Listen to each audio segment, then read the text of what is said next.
Good morning everyone, this is Kirti Tiwari and in this video we will discuss practice paper 21 from Dr. Ranjit Singh. So guys, अगर आप लोग UPTGT PGT की तैयारी कर रहे हैं और मेरे चैनल पर पहली बार आए हैं तो सबसे पहले चैनल को सब्सक्राइब कर लें जिससे कि आपको इस सीरीज़ की सभी वीडियोस मिल सकें। और चलिए शुरू करते हैं आज का video without wasting any time. So the very first question of this video is Who wrote the poem Samson Agonistes?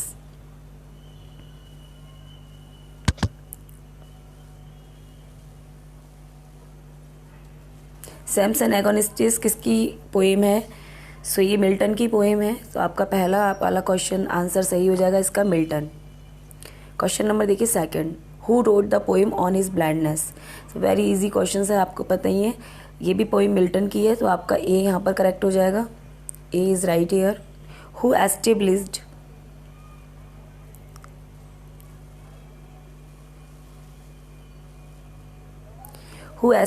the heroic couplet in English literature? In English literature heroic couplet को किसने establish किया था? सो John Dryden इसकी जनक माने जाते हैं। तो आपका बी यहाँ पर करेक्ट हो जाएगा, जॉन ड्राइडन। नेक्स्ट है क्वेश्चन नंबर 4। क्वेश्चन नंबर 4 देखिए, who is regarded as the father of English literary criticism? English literary criticism का फादर किसे माना जाता है? So John Dryden is considered as a father of English literary criticism. So B यहाँ पे आपका correct हो जाएगा, जॉन ड्राइडेन। जॉन ड्राइडेन को इंग्लिश क्रिटिसिज्म का फादर माना जाता है। नेक्स्ट क्वेश्चन नंबर देखिए 5। क्वेश्चन नंबर देखिए 5, who became the first poet laureate in England? So first poet laureate in England में बनने वाले पोइट थे जॉन ड्राइडन। सबसे पहले यही बने थे। सो आपका डी यहाँ करेक्ट हो जाएगा, जॉन ड्राइडन। और ये बने थे 1668 में। ठीक है। क्वेश्चन नंबर देखिए 6, in which year Dryden become the poet laureate? किस ईयर में ये पोइट ऑफ लॉरियट बने थे? सो 1668 में बने थे। तो आपका सी यहाँ पर करेक्ट हो जाएगा। क्वेश्चन नंबर देखिए 7, who wrote the pilgrim progress? जो कि लिखी गई थी जॉन बनियान के द्वारा। तो आपका कौन सा करेक्ट हो जाएगा? बी यहाँ पे आपका करेक्ट हो जाएगा, जॉन बनियान। ये एक एलगोरिकल वर्क है उनका। क्वेश्चन नंबर देखिए 8, in which year the pilgrim progress published? अब हमसे क्वेश्चन बन गया कि पब्लिश कब हुई थी, कौन सी ईयर में हुई थी। ठीक है, तो आपको पता चल गया जो द पिलग्रिम प्रोग्रेस है ये लिखी गई थी जॉन बनियान के द्वारा, है ना। और ये पब्लिश हुई थी 1678 में। तो आपका डी यहाँ पर सही हो जाएगा, डी इज़ राइट है। 1678 में ये पब्लिश हुई थी और ये वर्ल्ड की बेस्ट एलेगरी में मानी जाती है। इसकी काउंटिंग वर्ल्ड बेस्ट एलेगरी में की जाती है। क्वेश्चन नंबर देखिए 9, who is the representative dramatist of new classical as? New classical as के रिप्रेजेंटेटिव ड्रामाटिस्ट कौन माने जाते हैं? इनमें से आपके यहाँ 4 ऑप्शन दे रखे हैं, William Shakespeare, Marlowe, William Congreve और जॉन लिली। सो यहाँ पर आपका आंसर हो जाएगा William Congreve. C is right है। विलियम कॉन्ग्रीव को न्यू क्लासिकल एज का रिप्रेजेंटेटिव माना जाता है। क्वेश्चन नंबर देखिए 10, who wrote the drama the way of the world? The way of the world किसका वर्क है, किसने लिखा था? ये एक ड्रामा है, ये विलियम कॉन्ग्रीव का वर्क है। सो आपका ए यहाँ पे करेक्ट हो जाएगा, विलियम कॉन्ग्रीव के द्वारा ये लिखा गया। क्वेश्चन नंबर देखिए 11, which English dramatist treats love with an objective rationalism? ठीक है, कौन से ड्रामाटिस्ट है ना लव को ट्रीट करते हैं ऑब्जेक्टिव रेशनलिज्म की तरह के रूप में? सो आपका आंसर हो जाएगा यहाँ पे विलियम कॉन्ग्रीव। बी करेक्ट हो जाएगा, B is right here, William Congreve. Next देखिए question number 12, which social philosophy dominant during the industrial revolution dictate that only the free operation of economic laws would ensure the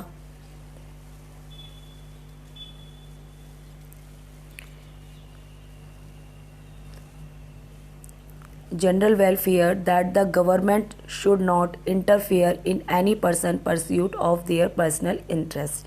ठीक है, तो यहाँ पे आपका laissez fair सही हो जाएगा, तो सी यहाँ पर करेक्ट है। क्वेश्चन नंबर देखिए 13, who applied the term romantic. Romantic term किसने अप्लाइड किया था to the literary period dating from 1785 से 1830। ठीक है, तो English historians half a century after the period ended. So आपका बी यहाँ करेक्ट हो जाएगा। नेक्स्ट देखिए question number 14, which of the following become the most popular romantic poetic term form following on Wordsworth claim that poetic inspiration is contained within the inner feelings of the individual poet as the spontaneous overflow of powerful feelings. So the lyric poem written in the first person. So A आपका यहाँ पे correct हो जाएगा। Question number देखिए 15, what did Byron write with his scathing reference to paddlers and boats and wagons। क्या write किया था Byron ने पैडलर्स, बोट एंड वैगन से। सो वर्ड्सवर्थ डिवोशन, उन्होंने वर्ड्सवर्थ का devotion to the ordinary and everyday, जो Wordsworth का devotion है उसको राइट किया था उन्होंने। सो डी आपका यहाँ करेक्ट हो जाएगा। क्वेश्चन नंबर देखिए 16, Wycliffe translation of the Bible appeared in. Wycliffe का जो बाइबल ट्रांसलेशन किया था बाइबल का वाइक्लिफ ने, है ना, तो बाइबल को उन्होंने ट्रांसलेट किया था कौन सी ईयर में। सो 1380 में उन्होंने इसे ट्रांसलेट किया था। सो बी आपका यहाँ करेक्ट हो जाएगा। क्वेश्चन नंबर देखिए 17, the rain of queen Elizabeth stretches from, यानी क्वीन एलिजाबेथ का जो रेन है, मतलब राज्यकाल का जो समय है, उन्होंने कब से कब तक राज्य किया, उसका टाइम पीरियड क्या है। सो उन्होंने 1558 में रानी बनी वो, और 1603 तक रही। ठीक है, 1603 में किंग जेम्स फर्स्ट राजा बने इंग्लैंड के। सो आपका सी यहाँ करेक्ट हो जाएगा। देखिए यहाँ पे MCQs फ्रॉम ट्रेजेडी ओथेलो से यहाँ पे दिए हुए हैं। क्वेश्चन नंबर देखिए 18, from home did Desdemona first here the song of willow willow. First जो सॉन्ग है विलो विलो, डेस्डेमोना ने किससे सुना था पहली बार। तो वो डेस्डेमोना ने ये अपनी मदर की एक मेड थी बारबरी, उससे ये गाना सुना था, जिसे अक्सर डेस्डेमोना गाती हुई सुनाई देती है, ब्लो ब्लो। ठीक है, तो आपका बी यहाँ करेक्ट हो जाएगा, हर मदर्स मेड बारबरी। ये क्वेश्चन इंपॉर्टेंट है, ये पूछा जाता है, ये सॉन्ग का जो नाम है बिलो बिलो, ये डेस्डेमोना ने कहाँ से सुना था, तो ये आपको याद रखना है। Question number 18। ठीक है, क्वेश्चन नंबर देखिए 19,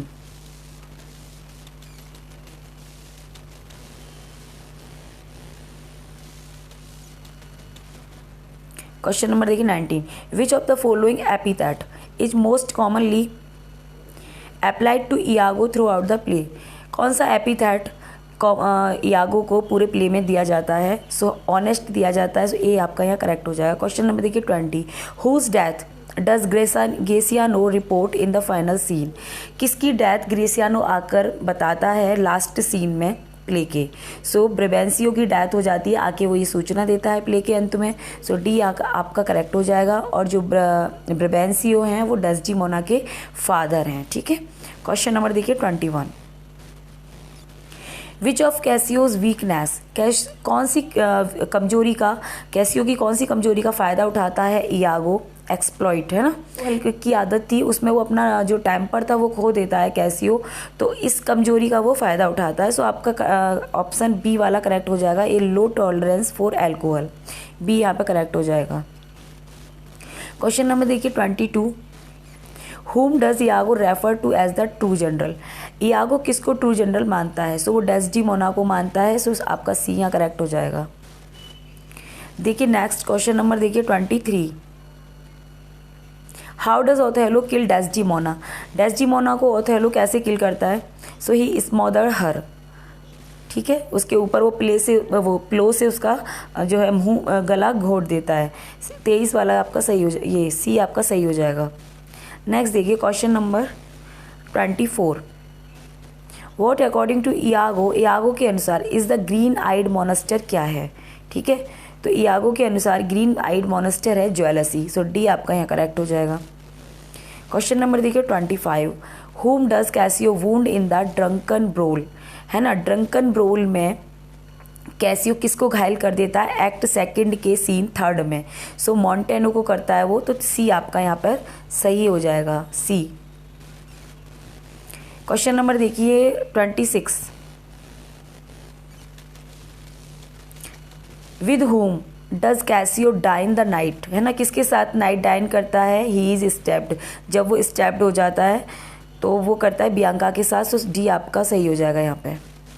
नेक्स्ट देखिए क्वेश्चन नंबर देखिए 27, what is Othello holding as he stand over the sleeping Desdemona, सोती हुई डेस्डिमोना के पास जब वो खड़ा होता है तो क्या उसके हाथ में होता है, सो ए लाइट, उसको मन कर रहा होता है कि लाइट से ही मार दूं इसको क्या।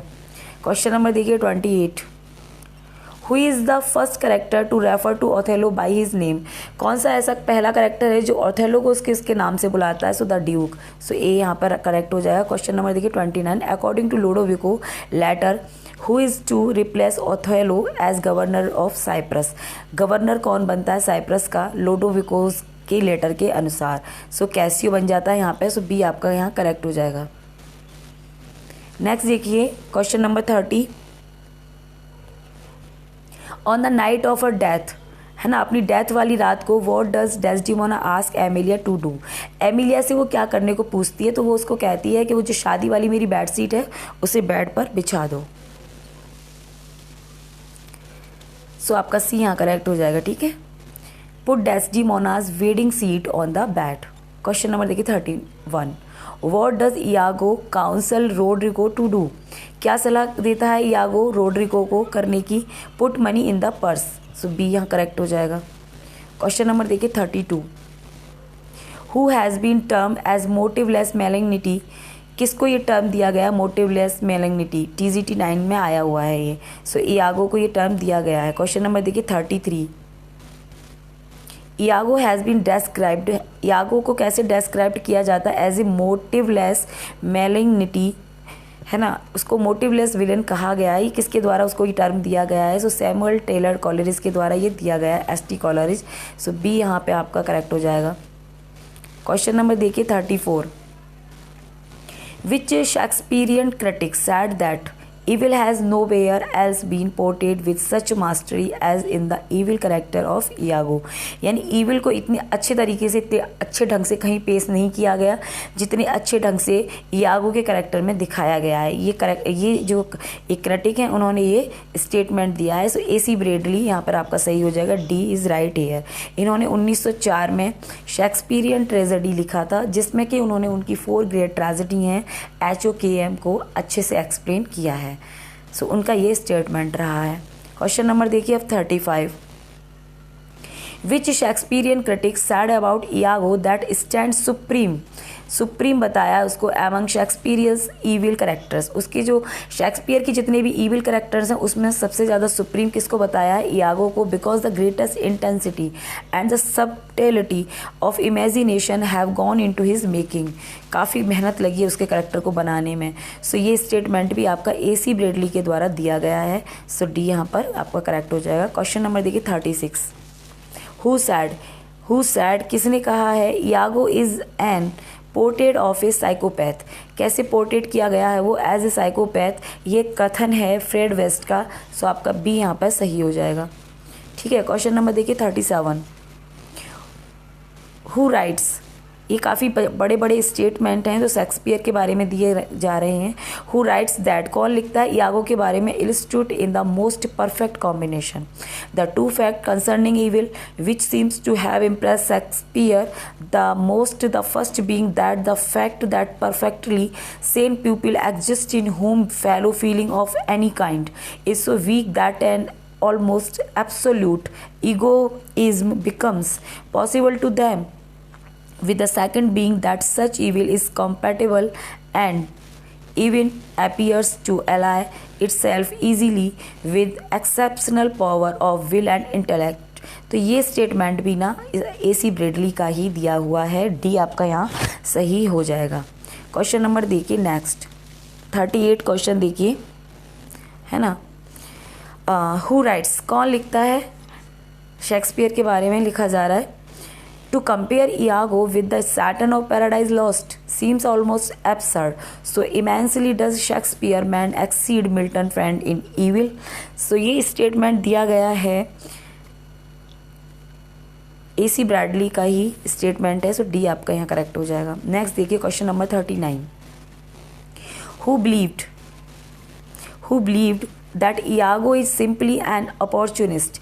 इयागो को अपॉर्चुनिस्ट बताया है। हु क्लेवरली ग्रास्प ओकेजन, जो क्या करता है, केवल जो सिचुएशन है या जो अपॉर्चुनिटी है उसे ग्रास्प करता है। And that Iago is neither as clever nor as wicked, और ना ही वो क्लेवर है और ना ही दुष्ट है। एज सम वुड थिंक, जैसा कि लोग सोचते हैं उसके बारे में। And the problem of his character largely resolve itself into the question what was he justified in embarking upon the initial stage of his revenge। तो ये स्टेटमेंट दिया गया, ये फेवर तारीफ हो रही है इयागो की। सो ये स्टेटमेंट दिया है जॉन ड्रैपर ने। सो आपका सी यहाँ पर करेक्ट हो जाएगा।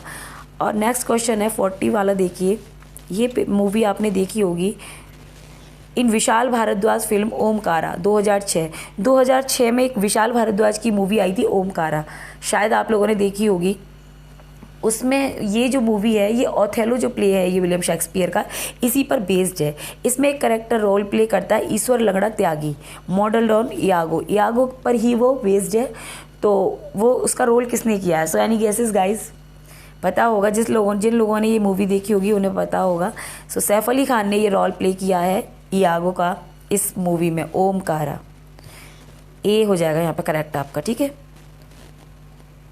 नेक्स्ट देखिए question number 41, who wrote the following lines. ये फॉलोइंग लाइन्स किसने लिखी हैं? What needs my Shakespeare for his honoured bones the labour of an age in piled stone, और that is hollowed relinquished should be hid under his charminating pyramid। किसका statement है? ये तारीफ की है शेक्सपियर की जॉन मिल्टन ने। सो A आपका यहाँ करेक्ट हो जाएगा। क्वेश्चन नंबर देखिए 42, सैमुअल पर्पीज एक फेमस डायरिस्ट माने जाते हैं 17th सेंचुरी के, जो कि अपनी डायरी में लिखते हैं 29 सितंबर को 1662 में वो अपनी डायरी में लिखते हैं, और एक प्ले को क्रिटिसाइज करते हुए criticize a play of Shakespeare in the world. It is the most insipid ridiculous play that ever I saw in my life. I confess some good dancing and some handsome women which was all my pleasure. The play was, कौन सा play है ये जिसके बारे में वो criticise कर रहे हैं? सो मिडसमर नाइट ड्रीम था ये। सो बी आपका यहाँ करेक्ट हो जाएगा। क्वेश्चन नंबर देखिए 43, who admired Shakespeare in essay of dramatic poesy. Dramatic poesy एक ऐसे, उसमें कौन शेक्सपियर को एडमायर करता है? दोज हु एक्यूज हिम, जो लोग उनके दोषारोपण करते हैं, टू हैव वांटेड लर्निंग, उन्हें सीखने की ज़रूरत है, give him the greater commendation he was naturally learn है, वो तो गॉड गिफ्टेड है। He needed not the spectacles of book to read nature, उन्हें सब की ज़रूरत नहीं है। He looked inward and found her there. So this statement was John Dryden का स्टेटमेंट रहा है ये। सो बी आपका यहाँ करेक्ट हो जाएगा। उनका वर्क था ये ड्रामेटिक पोएजी, जो कि 1668 में आया। क्वेश्चन नंबर देखिए 44, यहाँ भी एक स्टेटमेंट दिया जा रहा है। टॉमस रैमर कह रहे हैं, comment on the play of Shakespeare के प्ले पर कमेंट करते हुए वो लिख रहे हैं, the moral sure of this fable is very instructive. First, this may be a caution to all maidens of quality how without their parents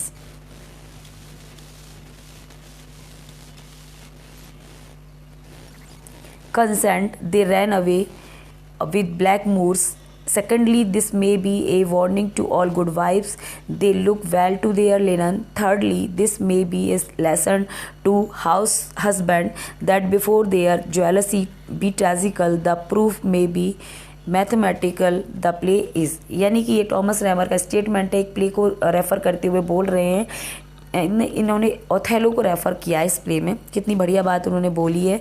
ए आपका यहाँ करेक्ट हो जाएगा, ओथेलो। इसमें उन्होंने इतना बढ़िया बोल रहे हैं, वो ये बोल रहे हैं कि इस प्ले से ये लोगों को अगर कोई सीख लेनी चाहिए तो ये लेनी चाहिए कि जो लड़कियां होती हैं, कुंवारी लड़कियां, मैडन्स, उन्हें अपने पेरेंट्स के बिना परमिशन के शादी नहीं करनी चाहिए। जैसे लड़कियां भाग जाती हैं ना, जैसे डेस्डेमोना ने किया इस प्ले के अंदर, ब्लैकमोर के साथ भाग गई और लास्ट में परिणाम क्या हुआ, उसी ने उसको मार दिया। और पत्नियों के लिए भी इसमें सलाह रखी गई है, और इसमें हस्बैंड को भी एक मतलब सीख लेनी चाहिए कि मतलब इयागो के भड़कावे में आकर उसने अपनी वाइफ को मार दिया बिना किसी प्रूफ के, बिना किसी मतलब उस तक मतलब जांच पड़ताल की। तो ये टॉमस रैबर का स्टेटमेंट था। क्वेश्चन नंबर देखिए 45, इन 1712 बहुत लेंदी स्टेटमेंट्स यहाँ बोले गए हैं। 1712 one author commented among the English Shakespeare has incomparably excelled all others that noble extravagance of fancy which he had so great perfection thoroughly qualified him to touch his reader's imagination and made him capable of succeeding where he had nothing to support him beside the strength of his own genius। ठीक है, तो ये statement रहा है Joseph addition का in the Spectator number 419। तो ये आपका यहाँ पे करेक्ट हो जाएगा। क्वेश्चन नंबर देखिए 46, who commented on Shakespeare in the words, किसने कमेंट किया है, his characters are so much nature herself that it's a short of injury to call them by so distant a names as copies of her। ये famous statement दिया गया है Alexander pope के द्वारा। सो आपका यहाँ सी करेक्ट हो जाएगा। अब क्वेश्चन नंबर देखिए 47, in which poem of Wordsworth speaker narrate a night time ride to the cottage of his beloved Lucy who always looks as a fresh as rose in June, है ना। तो strange fits of passion have I known. So आपका A correct हो जाएगा यहाँ पे। Question number देखिए 48, Wordsworth wrote to his series of Lucy poems. Wordsworth ने एक सीरीज लिखी थी लूसी पोइम्स को लेके during a stay with his sister Dorothy in, अपनी सिस्टर के साथ रुके थे वो, तब उन्होंने ये सीरीज़ को लिखा था। तो ये कब लिखा था उन्होंने, सो ये रुके थे हम्बर्ग जर्मनी में बिटवीन अक्टूबर 1798 एंड अप्रैल 1801। सो ये आपका यहाँ ठीक हो जाएगा। 1798 में उन्होंने लिखना शुरू किया था लूसी सीरीज़ को, जिसमें 5 पोइम्स का वो कलेक्शन है, आप लोगों को पता होगा। क्वेश्चन नंबर देखिए 49, which poem among the Lucy poems does not directly mention Lucy, है ना, जिसमें डायरेक्टली मेंशन नहीं किया गया लूसी को, कौन सी लूसी पोइम्स है वो। So slumber did my spirit seal, uh D यहाँ करेक्ट हो जाएगा। क्वेश्चन नंबर देखिए 50, which of the Lucy poems has been described a sublime epithet, a sublime epitaph by S T. Coleridge, है ना। कौन सी लूसी पोइम को एस.टी. कॉलरिज के द्वारा सबलाइम एपिटैफ बताया गया है। So slumber did my spirit seal, यहाँ भी वही है, D is correct here. Question number देखिए 51, विच poem of Wordsworth has the following beautiful lines. William Wordsworth की कौन सी पोइम की ब्यूटीफुल लाइन्स हैं, आपको पता ही होगा, ये बहुत फेमस उनकी पोइम है डैफोडिल्स, वहाँ से ये लाइन्स ली गई हैं। The 10,000 saw I at a glance, एक झलक में 10,000 उसने देख लिए। हाइपरबोल को यूज़ कर दिया यहाँ पर विलियम वर्ड्सवर्थ ने। टॉसिंग देयर हेड्स, जो अपने सिर को क्या कर रहे थे, हिला रहे थे। इन स्प्राइटली डांस, और मस्ती में झूम रहे थे। A poet could not be but gay, एक पोइट उस समय क्या कर सकता है, कुछ नहीं कर सकता सिवाय उस कंपनी को, जोकंड कंपनी को वो इन्जॉय कर सकता है। इन सच ए जोकंड कंपनी। सो ये जो फेमस लाइन्स हैं, ये उनकी जो पोएम है डैफोडिल्स, जिसका अनदर टाइटल है I wander lonely as a cloud. So आपका ए यहाँ करेक्ट हो जाएगा। ठीक है, ये इसका ओरिजिनल टाइटल है, I wander lonely as a cloud. Next देखिए question number 52, what is the other name for the poem my heart leaps up. My heart leaps up का अदर टाइटल कौन सा है, ये भी विलियम वर्ड्सवर्थ की poem है। एक्चुअली फ्रेंड्स, विलियम वर्ड्सवर्थ की मोस्टली जो पोएम्स हैं वो उनको आदत है हर एक पोएम के 2-2 टाइटल हैं, एक को मतलब एक ओरिजिनल, एक सब टाइटल, 2-2 टाइटल उन्होंने दे रखे हैं। तो ऐसे ही जैसे ऊपर वाली जो पोएम है I wander lonely as a cloud, उसको भी द डैफोडिल्स बाद में उनको कहा गया, और ऐसे ही माई हार्ट लीप्स अप का दूसरा जो नाम है वो द रेनबो है। सो ए आपका यहाँ करेक्ट हो जाएगा। देखिए question number 53, the following lines are taken from, ये जो लाइन्स हैं ये कहाँ से ली गई हैं। The sun to me is dark and silent as the moon when she desert the night hid in her vacant interlunar cave.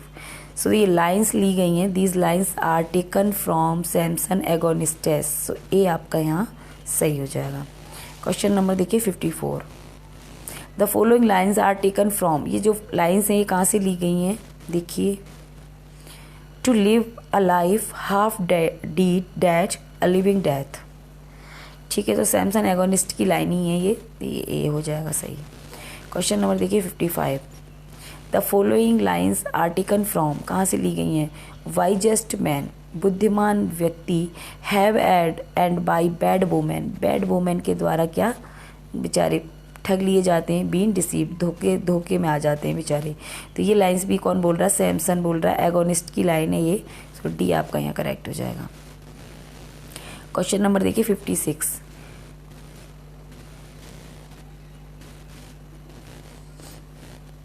Question number 56 देखिए, the following lines are taken from just are the way of God and justifiable to man unless there be who think not God at all. So ये line भी Samson agonist की है, कहीं confuse मत हो जाना। तो पैराडाइज लगा दो, ये सैमसन की है, पैराडाइज की नहीं है, वो दूसरा वर्ड है वो। क्वेश्चन नंबर देखिए 57।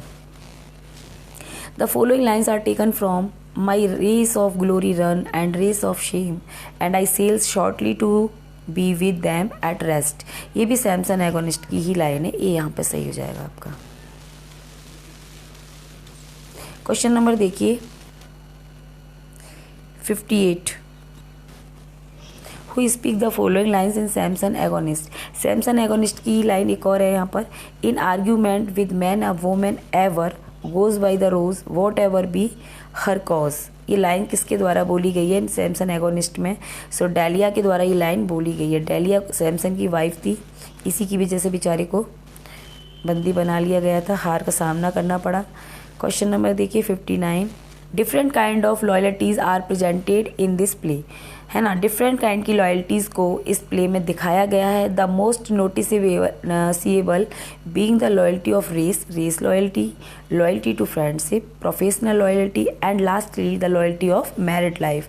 द प्लेज, कौन सा प्ले है ये आपको बताना है। सो ये प्ले का नाम है लॉयल्टीज़, प्ले बाई गाल्सवर्दी। सी आपका यहाँ करेक्ट हो जाएगा। क्वेश्चन नंबर देखिए 60। He was one of the greatest dramatists of the school of realism and naturalism in drama and played a conspicuous part in popularizing the problem play in the 20th century. The dramatist stage, कौन से dramatist हैं ये? Galsworthy आपका सही हो जाएगा, D. Question number देखिए 61। His work is rooted in contemporary English life and provides a vivid and fairly accurate picture of the condition of the society of the times in which he lived. The author is, ठीक है, जो society को problem को depict किया है उन्होंने अपने dramas के अंदर, तो वो कौन है? गाल्सवर्दी हैं हमारे। सो डी आपका यहाँ सही हो जाएगा। क्वेश्चन नंबर देखिए 62। Who is known as the father of criticism, ठीक है, फादर ऑफ क्रिटिसिज्म किसको माना जाता है? एरिस्टोटल। सो ए आपका यहाँ करेक्ट हो जाएगा। अरस्तु को क्रिटिसिज्म का फादर माना जाता है और ये मोस्टली बहुत सारे सब्जेक्ट हैं। जब हम ज़्यादातर सब्जेक्ट पढ़ते हैं तो आपको उसमें पहली लाइन पढ़ोगे कि इसका फादर किसको माना जाता है, तो आप पढ़ोगे अरिस्टोटल, अरस्तु को ही माना जाता है। बहुत सारे सब्जेक्ट के फादर हैं ये। तो क्वेश्चन नंबर देखिए 63। Who is known as the father of English criticism. English criticism का फादर, ऊपर तो क्रिटिसिज्म फादर था, यहाँ पर इंग्लिश क्रिटिसिज्म फादर पूछा जा रहा है, तो जॉन ड्राइडन आपका सही हो जाएगा। जॉन ड्राइडन, जॉन ड्राइडन को फादर ऑफ इंग्लिश क्रिटिसिज्म माना जाता है, जाना जाता है। 64। क्वेश्चन नंबर 64 देखिए। Who defined the term deconstruction variously throughout his career, ठीक है। डिकंस्ट्रक्शन जो टर्म है ये किसने डिफाइन किया? तो उसे जैक्स डेरिडा ने इसको डिफाइन किया था। तो बी आपका यहाँ करेक्ट हो जाएगा। क्वेश्चन नंबर देखिए 65। Of grammatology in 1967, a book by French philosopher. So ये भी जैक्स डेरिडा के द्वारा आई है। सो आपका ए यहाँ करेक्ट हो जाएगा। नेक्स्ट देखिए question number 66। The death of the author is 1967 easy essay by the French literary critic and theorist. So ये आपका हो जाएगा रोलैंड बार्थ्स। सी आपका यहाँ करेक्ट हो जाएगा। क्वेश्चन नंबर देखिए 67। Who opined classicism is health, romanticism is disease to convey that classicism is the means of controlling art, ठीक है। किसने डिफाइन किया है कि क्लासिसिज्म हेल्थ है जबकि रोमांटिसिज्म क्या है? एक डिसीज़ है, एक रोग है। मतलब रोमांटिसिज्म को एक रोग माना है गूथे ने। B is correct here. देखिए next question number 68। Approach composition with a focus subject of discussion और ए लॉन्ग सिस्टमैटिक डिस्कोर्स, ठीक है। प्रोज कंपोजिशन जो फोकस करता है अपने सब्जेक्ट के ऊपर, जिसमें हम डिस्कशन करते हैं, उसमें मेन फोकस क्या सब्जेक्ट के ऊपर रहता है कि उसमें सब्जेक्ट क्या है। ऐसे हो जाएगा, यहाँ पे बी आपका करेक्ट हो जाएगा। क्वेश्चन नंबर देखिए 69। The word essay derive from the French word essai which means, है ना, ऐसे जो है ड्राइव किया था, फ्रेंच वर्ड है, एक फ्रेंच वर्ड है एसाए, उससे इस वर्ड को ड्राइव किया गया था, लिया गया था, जिसका मतलब क्या होता है, जिसका मतलब होता है कोशिश करना, प्रयत्न करना। तो आपका ए सही हो जाएगा, है ना, टू ट्राई और टू अटेम्प्ट। ठीक है। क्वेश्चन नंबर देखिए 70। The first English comedy Ralph Royster was probably first perform about. ठीक है। जो फर्स्ट इंग्लिश कॉमेडी है राल्फ रॉयस्टर मानी जाती है, जो संभवतः परफॉर्म की गई थी 1553 में। सो आपका बी यहाँ करेक्ट हो जाएगा, 1553। क्वेश्चन नंबर देखिए 71। हु पॉपुलराइज्ड, किसने पॉपुलराइज किया the comedy of humours by writing the popular satirical plays. ठीक है। Every man in his humour 1598, Volpone और the fox 1606, the alchemist 1610, the Bartholomew fair 1614। किसने पॉपुलराइज किया था कॉमेडी ऑफ ह्यूमर को इन सब के द्वारा, यानी कि ये सारे जितने भी एग्जाम्पल हैं ये कॉमेडी ऑफ ह्यूमर के एग्जाम्पल हैं। और आपको पता है वन एंड ओनली ये बेन जॉनसन थे जिन्होंने इस फॉर्म को फेमस किया, बेन जॉनसन। ये आपका यहाँ सही हो जाएगा। देखिए नेक्स्ट देखिए question following MCQ 70 to 91 much ado about nothing से ये MCQs हैं। 2 देखिए question number, who sing the song, कौन गाता है ये song, sigh no more ladies encouraging women to accept men's infidelity. ये सॉन्ग गाया है इस नाटक में बेल्थजार के द्वारा। तो आपका डी सही हो जाएगा। क्वेश्चन नंबर देखिए 73। Which character rails against the unequal status of women, saying, "Oh that I were a man for his sake." ठीक है। ये स्टेटमेंट किसके द्वारा दिया गया है, सो बिट्राइस के द्वारा ये स्टेटमेंट दिया गया है। वो बोलती है, "Oh that I were a man", काश मैं आदमी होती, for his sake। बी वाला सही हो जाएगा आपका। क्वेश्चन नंबर देखिए 74। हु चैलेंजेस क्लॉडियो, क्लॉडियो को कौन चैलेंज करता है to a duel after he jilts Hero, यानी कि एक ड्यूल के लिए क्लॉडियो को चैलेंज किया जाता है किसके द्वारा, जब उसकी बदनामी करता है, वो बेइज्जती कर देता है। सो बेनेडिक्ट उसको चैलेंज करता है ड्यूल के लिए। बेनेडिक्ट है तो उसका फ्रेंड, लेकिन बिट्राइस के कहने पर बिट्राइस उससे कहती है कि अगर तुम उसको सज़ा नहीं दोगे तो मैं तुमसे अपना जो प्यार वाला रिश्ता नाता है सब तोड़ दूंगी। तो बेनेडिक्ट फिर उसको मतलब चैलेंज करता है, क्योंकि उसे पता था ना कि उसने गलत किया था हीरो के साथ। नेक्स्ट देखिए question number 75। Who is the only one of the play gallants fine gentleman not to end up with a wife at the end. इस प्ले में जो सबसे प्ले में बहादुर कौन सा ऐसा व्यक्ति है जो लास्ट में शादी नहीं करता है, वो डॉन पेड्रो है। डी आपका यहाँ सही हो जाएगा। क्वेश्चन नंबर देखिए 76। Who is the first man to propose marriage to Beatrice either seriously और इन जेस्ट। चाहे तो मजाक में चाहे गंभीरता से सबसे पहला व्यक्ति जो प्रपोज करने वाला था शादी के लिए बिट्राइस को इस प्ले में, वो कौन था, सो डॉन पेड्रो था। डी आपका यहाँ करेक्ट। क्वेश्चन नंबर देखिए 77। Which historic character backs to be sent to the further inch of Asia, यानी इसमें से कौन सा ऐसा करेक्टर है जो ये कहता है कि मुझे एशिया भेज दो रादर देन स्पीक टू बिट्राइस, मतलब बजाय इस बिट्राइस के बोलने के। तो ये बेनेडिक्ट है, क्योंकि ये दोनों झगड़ते रहते हैं स्टार्टिंग में और एक दूसरे की शक्ल देखना, एक दूसरे से बातें करना इन दोनों को बिल्कुल भी पसंद नहीं था। तो वो कहता है कि भैया मुझे बिट्राइस से बिल्कुल बात नहीं करनी है, इसके बजाय मुझे कहाँ भेज दो, एशिया भेज दो। तो आपका ए सही हो जाएगा, बेनेडिक्ट। बेनेडिक्ट आपका यहाँ करेक्ट हो जाएगा। नेक्स्ट देखिए question number 78। Courtiers in this play embody the ideal of sprezzatura in which wit and grace are suppose to appear. So effortless, C यहाँ पे आपका करेक्ट हो जाएगा। Which characters hold over his friends by virtue of his social status, यानी which characters holds power over his friends by virtue of his social status, यानी अपने friends से ज़्यादा किसका यहाँ पर सोशल स्टेटस ज़्यादा अच्छा है, इस प्ले में, तो डॉन पेड्रो क्योंकि वो प्रिंस है ना अरागोन का, तो वो अपनी फ्रेंड से ज़्यादा अच्छा मतलब पावर में है और सोशल स्टेटस ज़्यादा अच्छा है उसका। क्वेश्चन नंबर देखिए 80। Shakespeare uses way Beatrice and Benedict are fooled into falling in love to demonstrate that deceit is not inherently so evil। सी आपका यहाँ करेक्ट हो जाएगा। क्वेश्चन नंबर देखिए 81। In the contest of the play heroes death is, hero की जो death है इस play के संदर्भ में कैसी मानी जाती है, सिंबॉलिक। सो बी आपका हो जाएगा, है ना। 82 देखिए question number. Which of the scenes represents the climax of the play, कौन सा सीन क्लाइमैक्स प्रेजेंट करता है प्ले का, हीरो सेमिंग। डी आपका यहाँ पे करेक्ट हो जाएगा। 83 देखिए question number. Much ado about nothing is a comedy by William Shakespeare throughout to have been written in, कब लिखी गई थी ये, 1898 से 1599 के बीच में ये लिखी गई थी। क्वेश्चन नंबर देखिए 84। Shakespeare's much ado about nothing is grouped under the heading to be state along with play. ठीक है, तो ये है ना ऑल ऑफ द एबव हो जाएगा, इन सब के साथ ही आया था। Henry fifth, as you like it, Ben Jonson, every man in is humour, all of the above. Next देखिए question number 85। In whose household are Don Pedro, Claudio and Benedick invited to stay for a month, किसके घर में ये लोग invite किए जाते हैं एक महीने के लिए, डॉन पेड्रो, क्लोडियो, बेनेडिक्ट, है ना।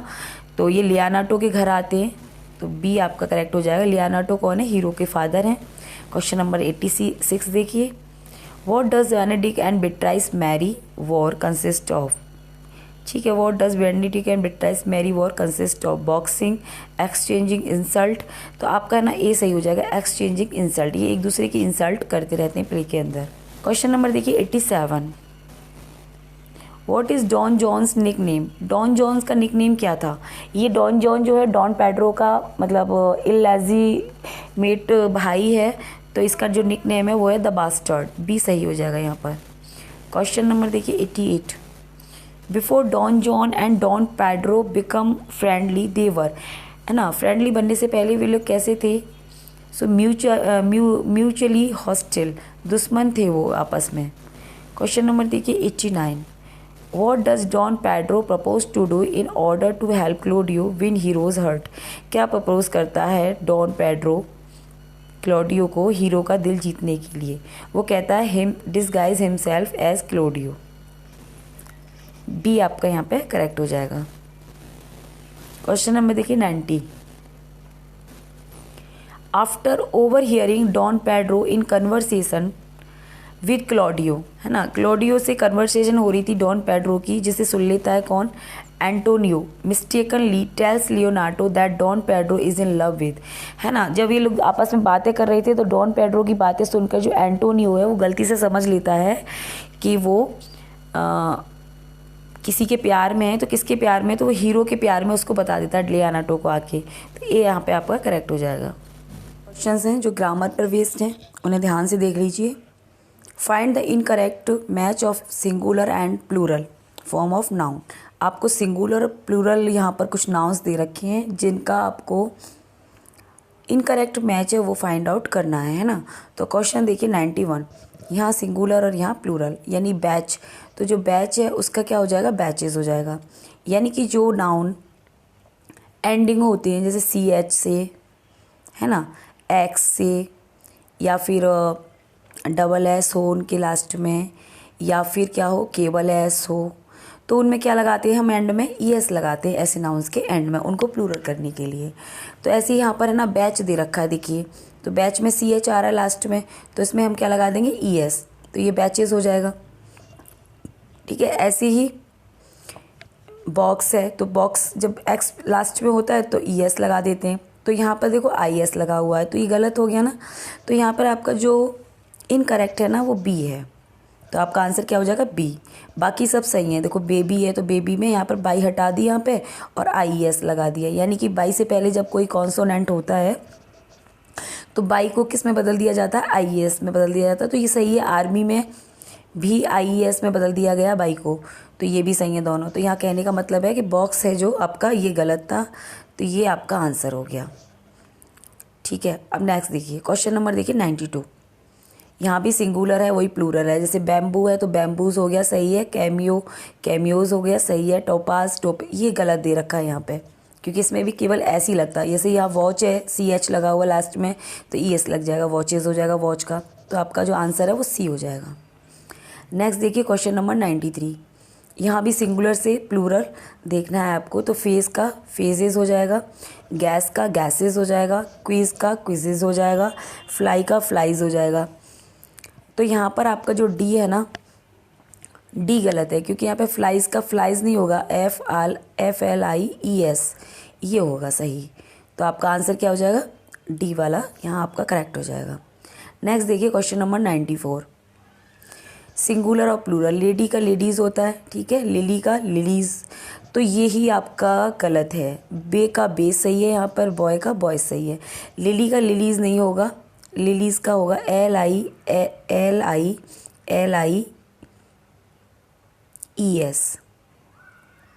मतलब बाई हट जाएगा, बाई को यहाँ पे IES में कन्वर्ट कर दिया जाएगा, तो इसलिए आपका आंसर B हो गया। ये सही है दोनों, क्योंकि जब वोवल साउंड होती है ना बाई से पहले तो चेंज नहीं करते। क्वेश्चन नंबर देखिए 95। बिलीफ। अब जैसे जो वर्ड्स, कुछ नाउन्स ऐसे होते हैं जो F से एंड होते हैं, ठीक है, तो जो F से एंडिंग नाउन होते हैं उनको हम प्लूरल बनाने के लिए IVES लगाते हैं। कहीं कहीं हम है ना IVS लगाते हैं, IVES लगाते हैं, लेकिन कहीं कहीं हम नो चेंज भी करते हैं। तो यहाँ पर कुछ ऐसे ही वर्ड्स दे रखे हैं, जैसे बिलीफ है ना, चीफ है, स्टफ है, टर्फ है, ये सब F से एंड हो रहे हैं, तो इनमें क्या लग गया, यहाँ पे S लग गया। लेकिन जो चीफ है ना उसमें यहाँ पर VES लगा दिया है, क्योंकि VES लगता तो है F एंडिंग वर्ड से, लेकिन सब में नहीं लगता, कुछ में लगता है, कुछ में नहीं लगता, जैसे चीफ में नहीं लगता। तो आपका आंसर हो जाएगा B, क्योंकि इनकरेक्ट है। बाकी आपका जो स्टफ़ है स्टफ्स हो जाएगा, टफ का टफ्स हो जाएगा, ये ठीक हो जाएगा। ठीक है फ्रेंड्स। अच्छा क्वेश्चन नंबर देखिए नेक्स्ट है। यहाँ पर आपको देखना है mismatch between animal and sound, यानी यहाँ पे कुछ एनिमल्स दे रखे हैं। एक दो क्वेश्चन इसके TGT PGT में आ जाते हैं साउंड के। तो यहाँ पर एनिमल्स दे रखे हैं इस रो में, और इधर इनके साउंड दे रखे हैं। तो कौन सी यहाँ पर गलत साउंड है, यानी मैच नहीं कर रही है एनिमल्स के साथ, वो आपको बताना है। तो यहाँ पर देखिए किटेंस यानी कि जो बिल्ली के बच्चे होते हैं उनको हम किटेंस बोलते हैं। तो इनकी जो साउंड होती है म्यू होती है, बिल्कुल सही है। लैम की साउंड ब्लीट होती है, लॉयंस की साउंड रोर होती है, ठीक है, दहाड़ना, दहाड़ता है ना लॉयंस। लेकिन यहाँ पे जो इनकरेक्ट है वो माइस है, क्योंकि माइस क्या करते हैं, स्क्विक करते हैं, वो सही है, लेकिन यहाँ पे स्क्विक की स्पेलिंग गलत दे रखी है। सो आपका आंसर हो जाएगा D, यानी माइस की मैच नहीं कर रही। क्वेश्चन नंबर देखिए 97। एनिमल साउंड, मंकीज क्या करते हैं, चैटर करते हैं, गिबर करते हैं, ऑक्सन लो करते हैं, बैलो करते हैं, पिग्स क्या करते हैं, ग्रोल स्क्विक नहीं करते हैं, पपीज ग्राउंड स्क्विक, यानी कि आपका जो इनकरेक्ट है ना वो पिग्स वाला हो जाएगा C। क्वेश्चन नंबर देखिए 98। पपीज एल्प करते हैं, रैबिट्स स्क्विक करते हैं, और जो सरपेंट है वो हिस करते हैं। तो यहाँ पे भी स्पेलिंग गलत दे रखी है, तो आपका जो करेक्ट आंसर है वो C हो जाएगा। शीप है ना ब्लीड करती है, ये भी सही है। नेक्स्ट देखिए क्वेश्चन नंबर 99। चिकन जो साउंड करते हैं वो करते हैं क्लक क्रॉ, क्रिकेट जो साउंड करते हैं वो ट्विटर, ये आपकी गलत है, क्योंकि जो क्रिकेट है ना वो ट्विटर की साउंड नहीं करते, वो चिर्प करते हैं। क्या करते हैं, चिर्प, CHIRP। तो आपका जो मिसमैच्ड है ना यहाँ पर वो हो जाएगा ये क्रिकेट वाला।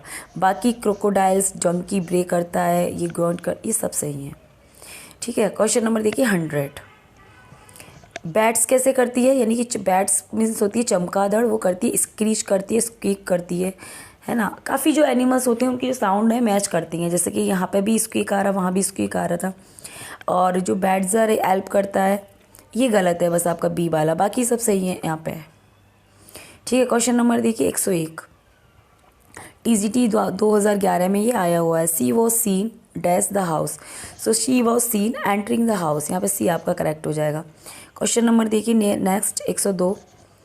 Tiger is a dangerous sport, so hunting tigers is a dangerous sport. So आपका ए यहाँ सही हो जाएगा, ये भी 11 में आया हुआ है। यहाँ पे देखिए कुछ पार्ट में यहाँ एरर दे रखी है, वो फाइंड आउट करनी। 103 देखिए, Johnson and Milton are two brothers, तो यहाँ पे आपका बी पार्ट में एरर हो जाएगा। ठीक है, नेक्स्ट देखिए 104, they are no less than 5 assistant in the office, no error. So यहाँ पर आपका जो बी पार्ट है यहाँ ये एरर है, लेस वाले पार्ट में यहाँ ये नहीं आएगा।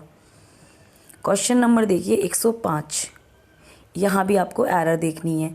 So little water that was, जो था इन द पॉट एवेपोरेटेड, यानी कि जो पानी था थोड़ा सा किस में, पॉट में, वो क्या हो गया, इवेपोरेटेड हो गया, यानी थोड़ा पानी था। तो यहाँ पर आपका जो है सही हो जाएगा।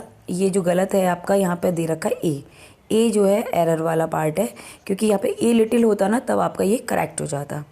नेक्स्ट देखिए question number 106, when I enter the classroom, जब मैं क्लासरूम में घुसा, I found the only few student, है ना, तो द ओनली नहीं आएगा यहाँ पे ना, ए फ्यू आएगा, तो सी आपका यहाँ पर आंसर हो जाएगा करेक्ट।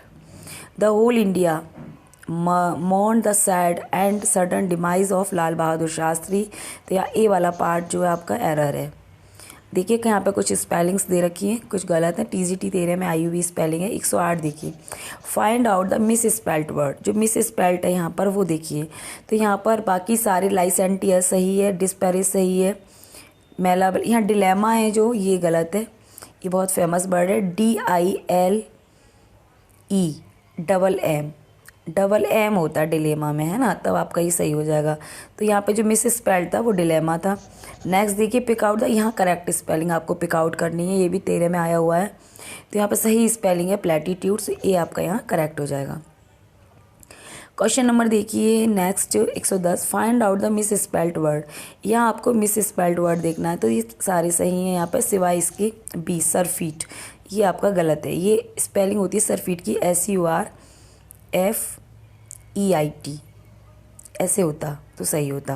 क्वेश्चन नंबर देखिए, यहाँ पे ना पैसेज दे रखा है, इसमें जो पोइम्स है उसकी कुछ लाइंस यहाँ पर दे रखी हैं, जिन्हें आपको रीड करना है इसको, फिर इसके से कुछ आंसर्स यहाँ पर आपको देने हैं। यहाँ पर भी read the lines and answer the questions. तो ये पैसेज है एक तरह से, जैसे कभी कभी वो लोग पोइम दे देते हैं, कभी कभी वो प्रोज में से पैसेज दे देते हैं, तो कैसे भी दे सकते हैं, चाहे वो गद्य से चाहे पद से, वो ऑन द स्पॉट कर लेते हैं सभी लोग। तो यहाँ कुछ ऐसा नीड नहीं है उसका। अब देखिए यहाँ पे भी यहाँ पर वन वर्ड दे रखे हैं, इससे क्या है ना, हमारी जो वोकेबुलरी है वो अच्छी तैयार हो जाती है। इस बुक्स में ऐसे ही ग्रामर में कुछ क्वेश्चंस दिए रहते हैं एंड में, जैसे वन वर्ड हो गया आपका, नाउन प्रोनाउन हो गया, ये सब।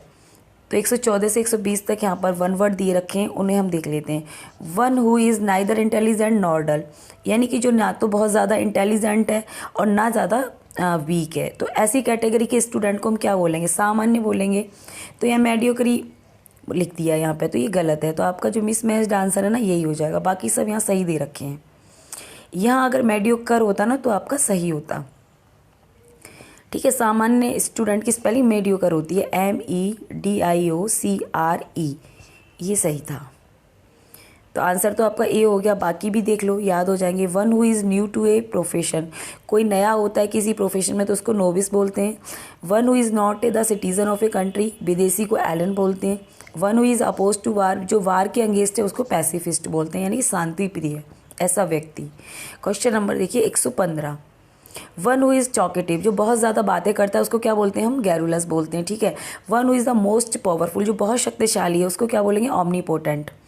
One who is unable to pay his डेप्ट, उसको बैंकरप्ट बोलेंगे, दिवालिया। One who is very careful and particular meticulous, तो ये आपका ये वाला डी वाला यहाँ पर ये मिसमैच्ड है, ये गलत है। बाकी सारे जो ऊपर वाले थे वो तीनों ठीक थे। क्वेश्चन देखिए 116, one who reads only books, केवल जो किताबें पढ़ता है तो उसको बुक बॉम बोलते हैं, कहते हैं ना किताबी कीड़ा ही, तो बुक बॉम होता है वो। नेक्स्ट देखिए one who release on experience, MPCT, ये तो आपका जो मिसमैच्ड है यही आपका आंसर हो जाएगा, ये गलत है। बाकी one who run away from the law, उसको फ्यूजिटिव बोलते हैं, भगौड़ा जो लॉ से भाग जाता है, जैसे वीज़ा मान लिया। One who sacrifice is life for country, उसको मर्टायर बोलते हैं। ठीक है, तो आपका जो आंसर था वो हो गया बी वाला। नेक्स्ट देखिए question number 117, place where words are kept, जहाँ वर्ड्स रखी जाती है उसको एवेरी बोलते हैं उस प्लेस को। Place where cows are sheltered उसको गायरे बोलते हैं, उसको गायरे नहीं बोलते, ये गलत है यहाँ पे। तो आपका जो आंसर है वो बी हो जाएगा, बाकी सारे सही हैं यहाँ पे, है ना। Government records are kept archives, ये भी सही है। और प्लेस वेयर वोमेन ड्वेल्ट, जहाँ वोमेन रहती थी एंशियंट टाइम में, उसको हैरम बोलते, ये भी सही है। क्वेश्चन नंबर देखिए 118, रिलेशनशिप बाई ब्लड और बर्थ कंजर्निटी, है ना। और यहाँ पे है एक है रेस्पॉन्सिबल अकॉर्डिंग टू लॉ, रेजिटिमेट, ये ride on someone else back, piggy back, ठीक है। रिडिकुलस यूज़ ऑफ वर्ड्स, मेलाप्रोपिज्म, ये भी सही है यहाँ पर। तो यहाँ पे आपका जो गलत हो जाएगा वो हो जाएगा आपका बी वाला, ठीक है। देखिए question number 119, the accustom oneself to a foreign climate, so acclimatize, ये यहाँ पर सही है। आप to do away with a rule, abrogate, ये भी सही है ना, यहाँ पे ये दोनों सही हैं। नेक्स्ट देखिए question, to explain a spiritual truth, parabola, है ना। To play a role in place of another person, surrogate, है ना। तो ये भी सही है आपका। आपका ये वाला गलत है, सी वाला, तो ये आपका आंसर हो जाएगा, ठीक है। पैराबोला नहीं होता। क्वेश्चन नंबर देखिए 120, which can not be rectified, जिसे रेक्टिफाइड नहीं किया जा सकता, उसको क्या बोलेंगे, इरिपेरेबल, है ना। Women who has extra marital relationship, उसको एडल्ट्री बोलते हैं। Words inscribed on A Tom, उसको एपिटैफ बोलते हैं। Work which involves too much official formality, sad topics, ये गलत है आपका, डी वाला आपका आंसर हो जाएगा, ठीक है। नेक्स्ट देखिए question, which of the following statement is correct, correct statement आपको देखना है। The present continuous tense can be used to express a definite arrangement in the near future, ठीक है। तो ये सही है, हम प्रेजेंट कंटिन्यूअस का यूज़ करते हैं जब हम नियर फ्यूचर की बात करते हैं, तो ये आपका सही हो जाएगा। दूसरा देखिए, the simple present tense is also used in subordinate clause, ठीक है। तो सिंपल प्रेजेंट टेंस को हम सबऑर्डिनेट क्लॉज में यूज़ करते हैं after conjunction of time condition, है ना। जैसे कंडीशन क्लॉज बनाते हैं तो वहाँ हम सिंपल प्रेजेंट का यूज़ करते हैं for expressing the future time, तो ये भी सही है, सी वाला भी सही है यहाँ पर। The simple present tense is used with the time expression for a definite future arrangement, so all of the above आपका आंसर हो जाएगा सही, सारे स्टेटमेंट यहाँ पर करेक्ट थे। क्वेश्चन नंबर देखिए 122, which of the following statement is correct, ठीक है। The verb be plus going to form is use to express the subject intention to perform is certain future action, तो ये आपका बिल्कुल सही है। द वर्ब देखिए be plus going to can be used with time clause with when we wish to emphasis the subject intention, तो ये भी सही है, ठीक है। जब सब्जेक्ट का इंटेंशन व्यक्त करना होता है तो वर्ब बी की फॉर्म को प्लस गोइंग को यूज़ करते हैं। सी को देखिए यहाँ पे, the verb be plus going to, यानी वर्ब बी और गोइंग का यूज़ कब कब हम करते हैं, ये बात हो रही है यहाँ पे। Can be use after such verb as verb be, sure, afraid, believe, think, इन वर्ब्स के बाद हम इस स्ट्रक्चर को यूज़ करते हैं, ठीक है। तो डी आपका करेक्ट हो जाएगा, all of the above. Next देखिए question number, complete the following sentences, 123 से 125, यहाँ पर सही वर्ब आपको भरनी है,